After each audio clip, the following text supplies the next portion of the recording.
The server room smells like ozone, dust, and the ghosts of dispatchers who died of stress back in the 90s. It's my favorite smell. It's the smell of things that work because I force them to, not because they want to. I was down there at 6:45 a.m., holding a cup of coffee that tasted like battery acid and despair, watching the blinking green LEDs on the main dispatch node. To the untrained eye, specifically the eyes of the 20-something consultants roaming the halls upstairs in their slim-fit suits, this rack of servers looks like a fire hazard waiting to collect an insurance payout. To me, it's the heartbeat of 500 taxis, 50 medical transport vans, and the entire logistical nervous system of the city. One of the GPS relays for the West Side fleet was hiccuping. Just a little flutter in the signal, like a heart murmur. If I didn't manually reroute the packet data through the secondary node within 10 minutes, 60 drivers were going to lose their navigation feeds right in the middle of the morning rush. I sat on a milk crate I've kept down there since the Bush administration, popped open my laptop, a ThinkPad thick enough to bludgeon a burglar, and started typing. No mouse, just keystrokes, tap, tap, enter, tap. The green light steadied. The murmur was gone. The city kept moving. Nobody upstairs knew. Nobody ever knows. That's the job. You're the janitor of the invisible world. I walked back up to the main floor, my knees popping like bubble wrap. I'm 62 years old. I've been the fleet systems coordinator for 24 years. I survived the transition from radio to digital. I survived the Uber invasion. I survived the great server crash of 2014 by sleeping under my desk for 3 days and subsisting on vending machine crackers. But I wasn't sure I was going to survive Kyle. Kyle is the founder's son. He's 32, wears loafers with no socks, and uses words like synergy, pivot, and optics as if they actually mean something other than I have no idea how a taxi company works. His father, Big Jim, retired to a golf course in Florida 6 months ago, leaving the keys to the kingdom in Kyle's manicured hands. Since then, the office has transformed. The beige cubicles are gone, replaced by an open concept layout that sounds like a cafeteria during a prison riot. We have beanbag chairs nobody sits in because we have bad backs. We have an espresso machine that requires a degree in engineering to operate. And we have Kyle, pacing the floor like a golden retriever who just learned to do cocaine. Before I tell you how this human boat shoe tried to ruin my life and ended up nuking his own inheritance, do me a solid. Hit subscribe and give this a like. It fuels my rage, and trust me, you're going to want a front row seat to the carnage. I made it to my desk, which Kyle calls a collaborative station even though I collaborate with no one and hate everyone, and saw it. A memo, printed on heavy cardstock. Project Velocity, streamlining human capital for the digital age. I didn't even have to read past the title to know what it meant. Streamlining is corporate speak for firing the people who actually know how to do things. Human capital means me, and digital age means Kyle bought some cloud-based software from a buddy of his at a country club that's going to crash the second it rains. I sat down and looked at my monitors. I have 4 of them. They display the real-time location of every vehicle in the fleet. It's a map of chaos that makes sense only to me. The new modernization plan was sitting on my keyboard. I picked it up with 2 fingers like it was a used tissue. Barb, Kyle's voice boomed across the open floor plan. He doesn't walk, he struts. He bounced over to my desk, holding a green smoothie that looked like pond scum. Did you see the memo? Big things, Barb, big things. Moving to the cloud on Monday. Total migration. No more of that dinosaur tech in the basement. I looked at him over the rim of my glasses. Kyle, I said, my voice sounding like gravel in a blender. The dinosaur tech in the basement is hardwired into the city's medallion compliance server. You can't just migrate it to the cloud. It needs a physical handshake. A biometric sync. Kyle waved a hand dismissively. Details, Barb. That's why we have the consultants. They're wizards, they went to Stanford. Stanford doesn't teach you how to patch a Unix kernel from 1998 that controls the meters in 500 Crown Vics. If you unplug that server without the override key, the car is shut down. It's a security feature. Anti-theft, anti-hack, anti-idiot. We'll figure it out, Kyle grinned, showing teeth that were too white to be natural. You worry too much. You need to vibe with the new energy. By the way, I saw a request in the system for Friday afternoon. Something about a play? My stomach tightened. My granddaughter's play, I said. Charlotte's Web, she's playing a tree. It's a big deal. I put that request in 3 months ago. Your dad approved it before he left. Kyle took a sip of his pond scum. Yeah, about that. With the migration starting Monday, we're gonna need all hands on deck this weekend for prep. Friday is crunch time. I'm gonna need you to cancel that. Don't do babysitting excuses during a pivot. I stared at him. The silence stretched out like a rubber band about to snap. It's not babysitting, I said slowly. It's my PTO. It's earned. It's approved. It's canceled, Kyle said, tapping the memo on my desk. Read the new handbook, Barb. Section 4, Management Discretion. We need team players right now, not whatever this is. He gestured vaguely at my entire existence. Pack a lunch for Friday. It's gonna be a late one. He spun around and bounced away, shouting something at a terrified intern about leveraging TikTok. I looked down at my hands. They were shaking, not from fear, from the kind of rage that burns cold. He thought I was just an old lady with a bad attitude and a thick laptop. He didn't know about the fingerprint scanner. He didn't know about the 6-hour Deadman switch I installed after the Russian hack in 2013. He didn't know that without my literal touch, his project velocity was going to hit a brick wall at 100 miles an hour. I opened my drawer and took out a bottle of antacids.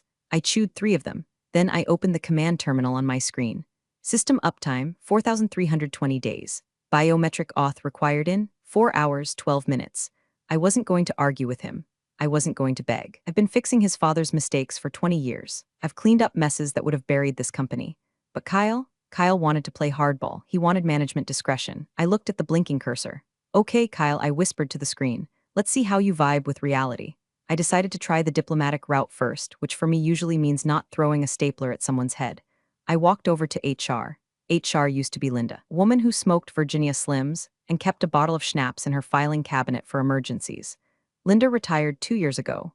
Now HR is a centralized ticket system managed by a 24-year-old named Braden who wears noise-canceling headphones and communicates exclusively via Slack, even if you are standing directly in front of him.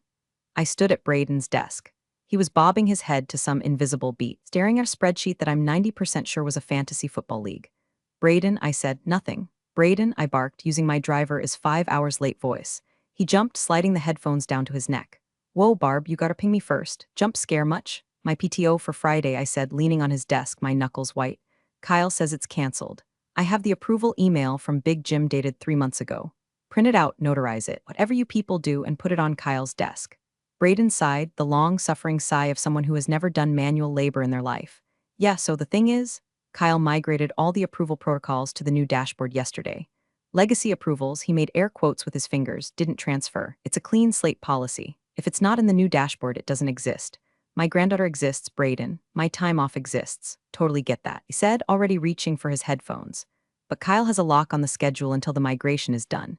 It's a war room scenario. No leaves, no exceptions. He actually flagged your account specifically.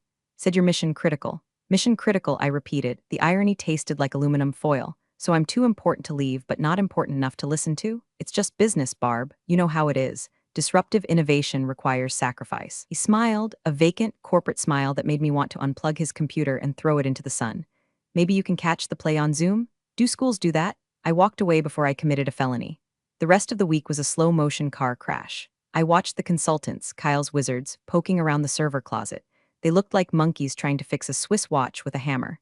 I saw them tracing cables that went nowhere. I saw them unplugging the redundant power supply for the dispatch radio tower to charge their iPads. I didn't say a word. I just went back to my desk, corrected the voltage drop they caused, and kept the fleet running. Every few hours, Kyle would breeze by. Looking good, Barb. Looking agile? He didn't notice the warnings popping up on the subscreens. He didn't notice the packet loss on the north side grid. He didn't notice that the entire dispatch logic was holding on by a thread I was manually restitching every 60 minutes. Thursday afternoon, I made one last attempt. I cornered Kyle in the break room while he was trying to figure out how to work the new espresso machine. Kyle, I said, I'm going to the play tomorrow. I'm leaving at noon. This isn't a request anymore. He turned around, milk frother dripping onto his suede shoes. His face hardened. It was the first time I saw the real Kyle, not the buzzword-spouting mascot, but the entitled brat who's never heard the word no. Let's be clear, Barbara, he said, dropping the nickname. You are an at-will employee. You serve at the pleasure of this company. If you walk out that door tomorrow during a critical migration phase, you are abandoning your post. That is grounds for immediate termination. For cause, no severance, no unemployment, just a box for your cat pictures. He stepped closer, trying to loom over me. He's 5'9" on a good day.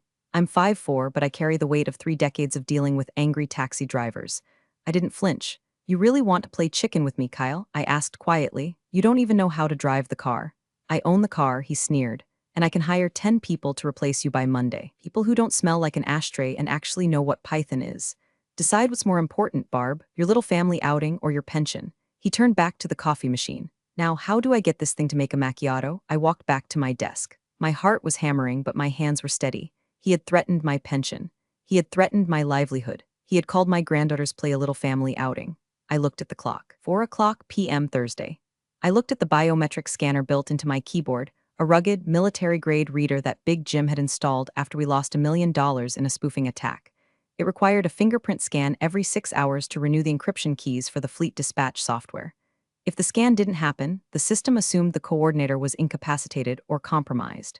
It would lock down. Hard. It's a dead man's switch. I placed my thumb on the scanner. Identity verified, Barbara Lewis. Key renewal successful. Next authorization required, 10 o'clock p.m. I typed in a command, a simple one. I changed the authorization interval. Instead of the usual auto prompt appearing on the main screen, I set it to run in the background. Silent, invisible. Then I set the interval to 12 o'clock p.m. Friday. Noon. Exactly when the curtain went up for Charlotte's Web. I wasn't just going to leave. I was going to pull the pin on the grenade, put it in his pocket, and walk away. Friday morning, the air in the office felt like the inside of a pressure cooker.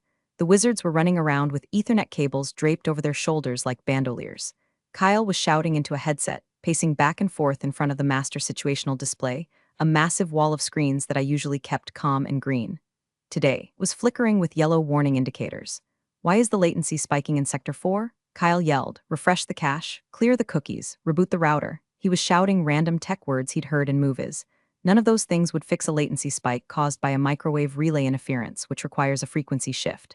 A shift I usually did automatically while sipping my coffee. Today, I just watched the yellow light blink. Let it blink. I did my work quietly. I answered emails. I organized my files. I wiped down my desk with a Clorox wipe, removing 20 years of grime, coffee rings, and the invisible residue of stress. At 11:30 a.m., I stood up. I put on my coat, a heavy wool thing that smells like winter and old perfume. I picked up my purse. I didn't take my laptop. I didn't take my badge. I left them on the desk, right next to the picture of my granddaughter, Sophie. Where are you going? It was Braden from HR. He had taken off his headphones. He looked nervous. Lunch, I lied, and then I have an appointment. Kyle's gonna flip, Braden whispered. The migration starts in 2 hours. Good luck with that, I said. I walked to the elevator. I didn't look back. The drive to the school was surreal. My phone started buzzing 5 minutes after I left the building. First it was the office line, then Braden, then the dispatch supervisor, Tony. Tony is a good guy, but he's helpless without me. I let it ring. I parked the car in the school lot. It was raining, a cold drizzle that turns everything gray, but inside the school auditorium it was warm. It smelled like floor wax and cheap popcorn. Parents were shuffling into seats, holding bouquets of flowers wrapped in crinkly plastic. It was real. It was human. It was the opposite of the sterile, buzzing hellscape I had just left. I found a seat in the back row. I wanted to see everything. My phone vibrated against my hip, a text message, then another, then a third. I pulled it out. Kyle, 12:05 p.m. Where the hell are you? Kyle, 12:07 p.m. The GPS grid is lagging. Get back here now. Kyle, 12:15 p.m. Cancel your tow or pack your desk. I stared at the screen. The lights in the auditorium dimmed. The heavy velvet curtains on stage began to rustle. A hush fell over the crowd of parents. Another text. Kyle, 12:16 p.m. You're done, Barb. Don't bother coming back. I'm wiping your access. We'll mail you your personal crap. You just cost yourself a pension.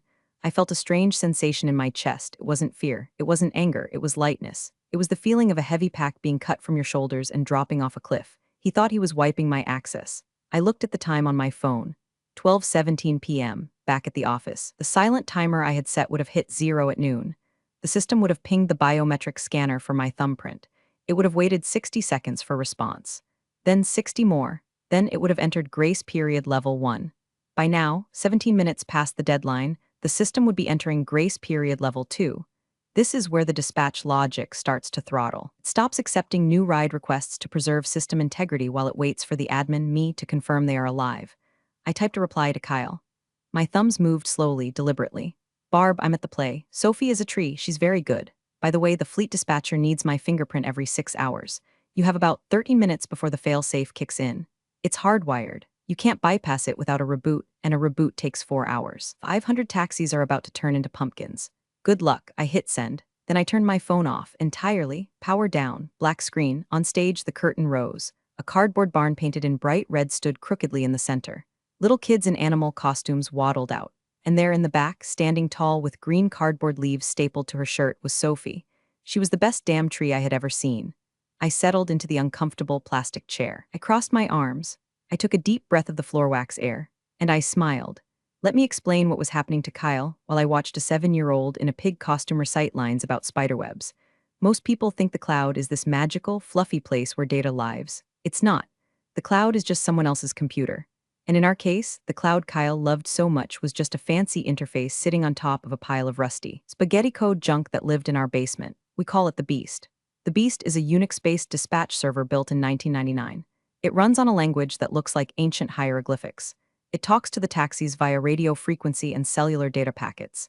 It handles the meters, the GPS, the credit card processing, and the medallion compliance logs.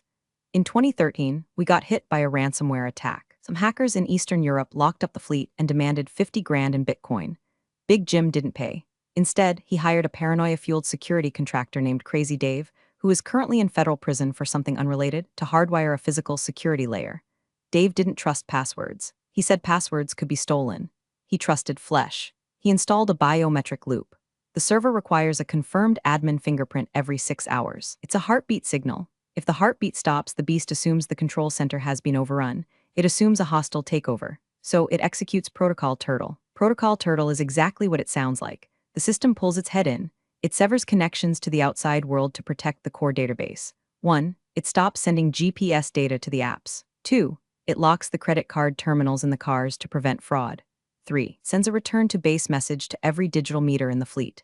Kyle, in his infinite wisdom, probably saw the first warning pop up right after he fired me. Error, biometric auth timeout. Please scan admin thumb. I can picture it perfectly. He's standing there in his loafers, staring at the screen. He probably tried to click cancel. There is no cancel button. He probably tried to Control-Alt-Delete. The beast doesn't care about your Windows shortcuts.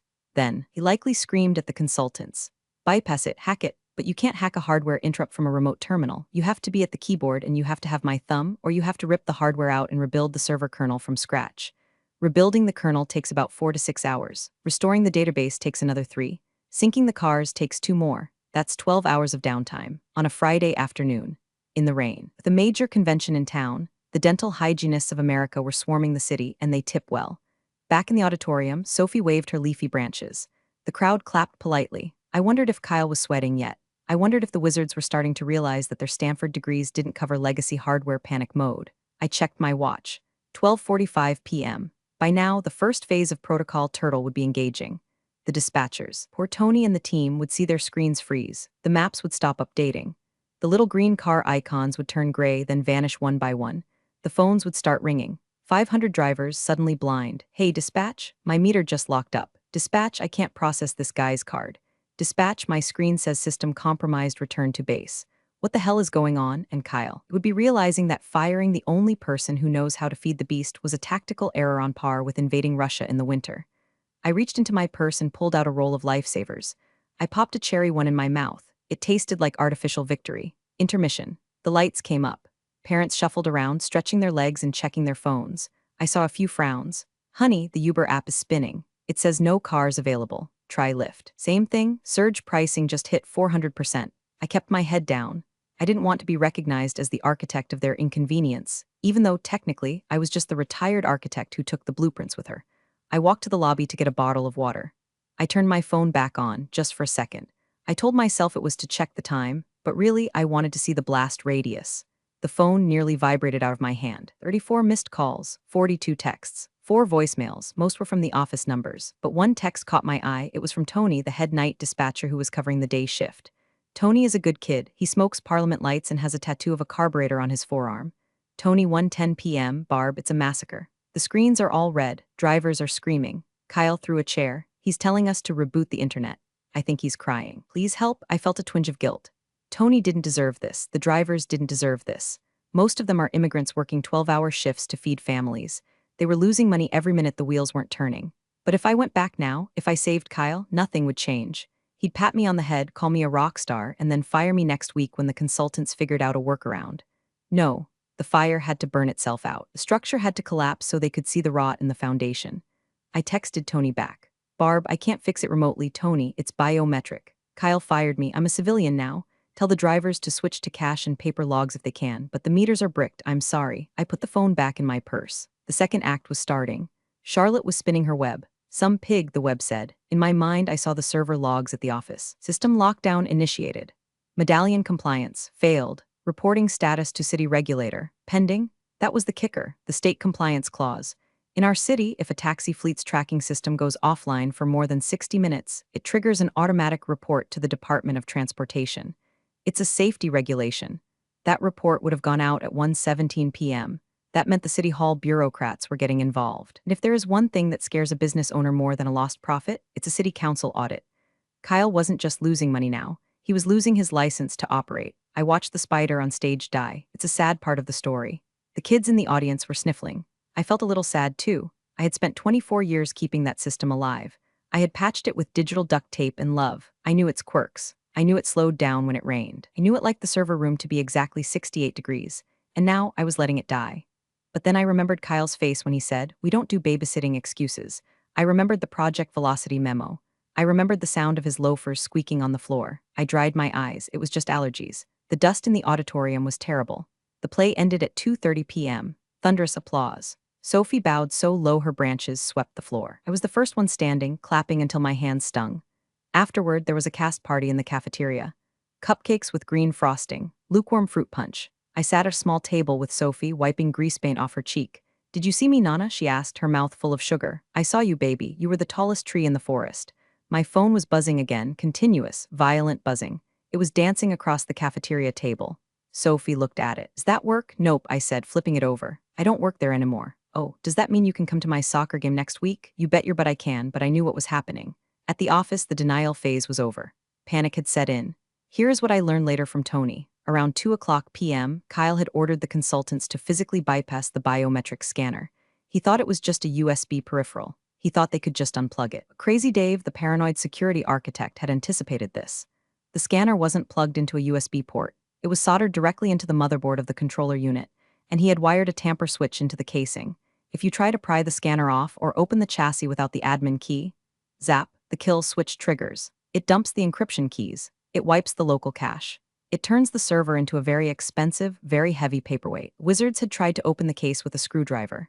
Tony said there was a spark, a loud pop, and then the smell of burning silicon filled the basement. The screens didn't just freeze, they went black. The backup radio system, dead. The phones, dead. The entire building went dark. At 3 p.m., a black SUV pulled up to the school curb. I saw it through the cafeteria window. It wasn't an Uber. It was a Lincoln Navigator. I recognized the driver. It was Kyle. He had tracked my phone, or maybe he just remembered where the play was. He stormed into the school cafeteria, looking like a man who had just survived a plane crash.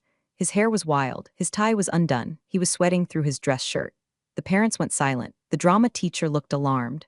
Kyle scanned the room, his eyes wild. He spotted me in the corner, holding a half-eaten cupcake.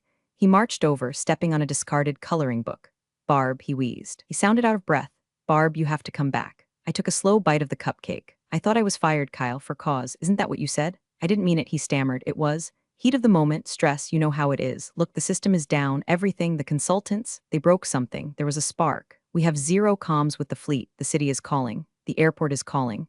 I have news vans parked outside the office." He grabbed the edge of the table. "I will double your salary, triple it. Just come fix it." I looked at Sophie. She was looking at Kyle with the honest, cutting judgment of a 7-year-old.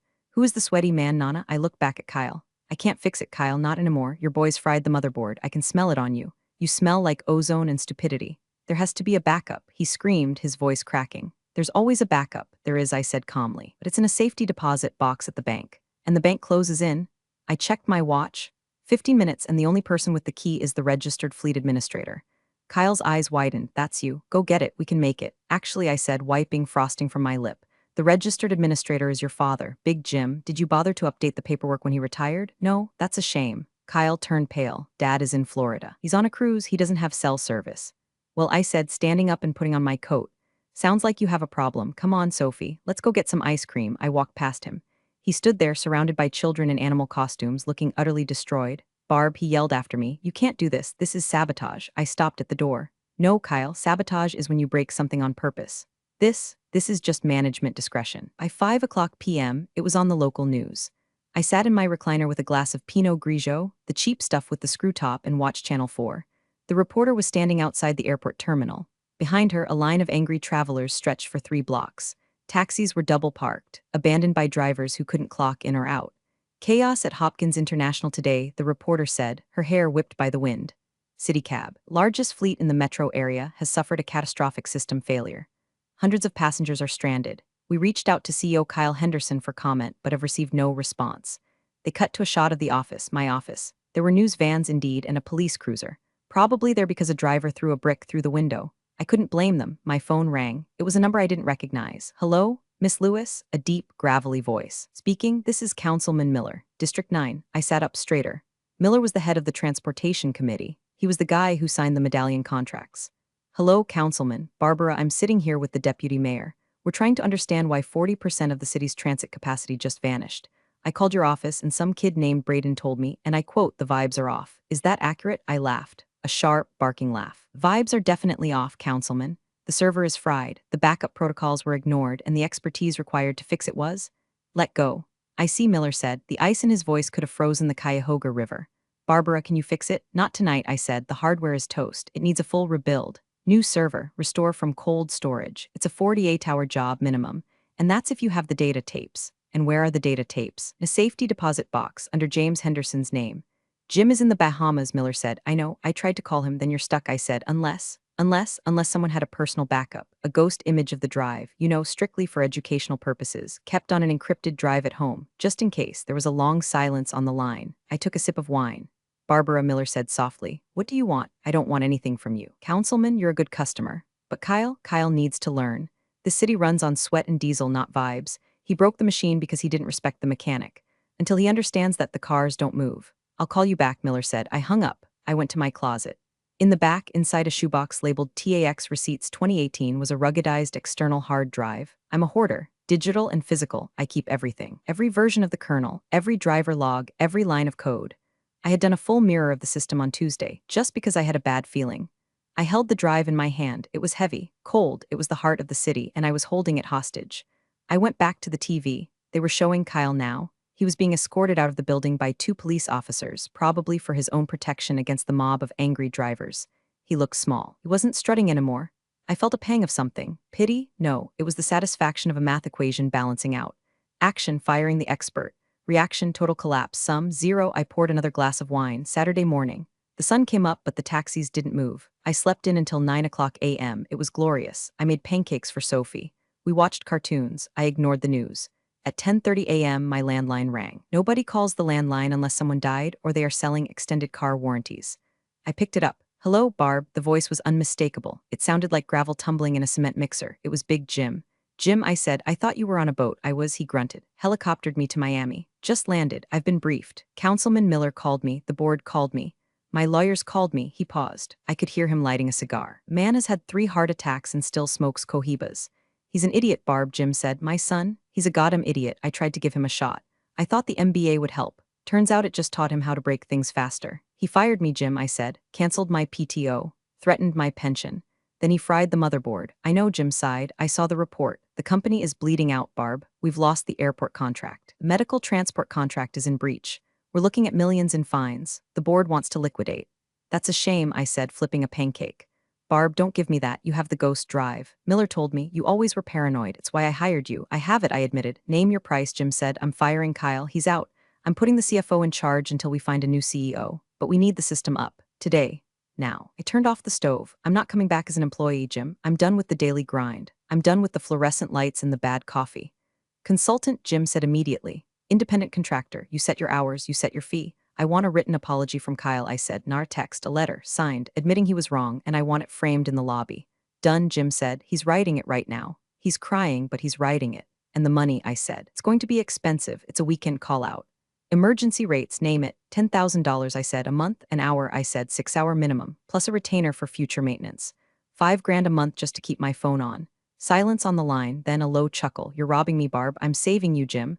The fines from the city are $50,000 a day. You do the math. Fine, Jim said. Get down there. Fix it. The check is already cut. I'll be there in an hour, I said. I have to finish breakfast with my granddaughter. I hung up the phone.